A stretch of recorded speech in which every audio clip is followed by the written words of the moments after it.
Assalamualaikum warahmatullahi wabarakatuh.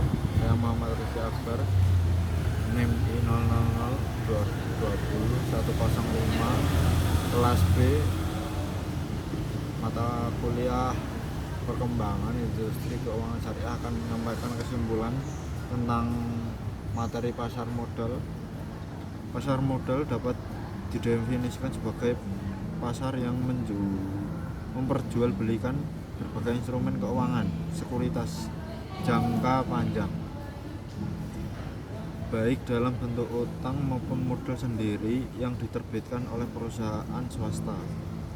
Dengan demikian, pasar modal adalah sebuah tempat memperdagangkan efek yang diterbitkan lembaga penawaran umum dan perdagangan efek perusahaan publik yang berkaitan dengan efek yang diterbitkannya, serta lembaga dan profesi yang berkaitan dengan efek yang dijalankan berdasarkan prinsip syariah.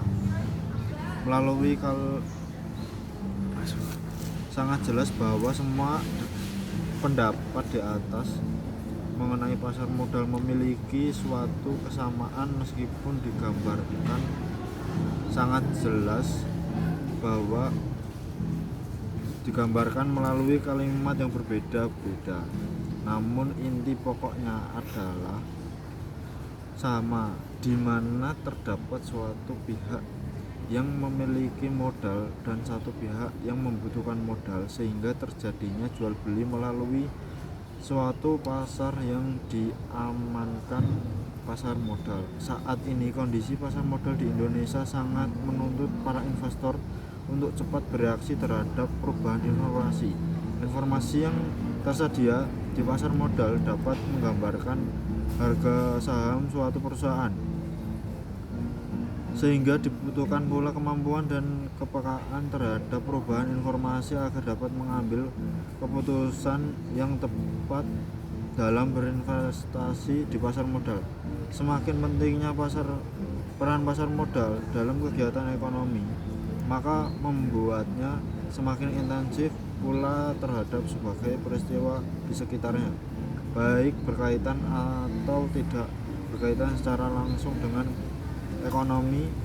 Berikut beberapa instrumen pasar modal. 1. Saham. 2. Obligasi. 3. Opsi. 4. Rek. 5. Waran. 6. Reksadana. Hukum mengambil bagian utama dalam pembuatan pasar modal yang disengaja, wajar dan efektif, apalagi dua instrumen fundamental itu dipertukarkan di pasar modal, khususnya saham dan surat berharga. Pasar modal memiliki pekerjaan yang signifikan bagi perekonomian suatu negara dengan alasan bahwa pasar modal mendapatkan aset dari area lokal pendukung keuangan. Cadangan yang diperoleh dari pasar modal dapat digunakan untuk peningkatan usaha, pengembangan, perluasan modal kerja, dan lain-lain. Baik pasar modal adalah metode bagi populasi umum untuk menempatkan sumber daya ke dalam instrumen saham, surat berharga, aset bersama, dan lain-lain. Kemudian daerah setempat dapat menempatkan aset mereka sesuai atribut keunggulan dan bahaya masing-masing instrumen. Sekian, assalamualaikum warahmatullahi wabarakatuh.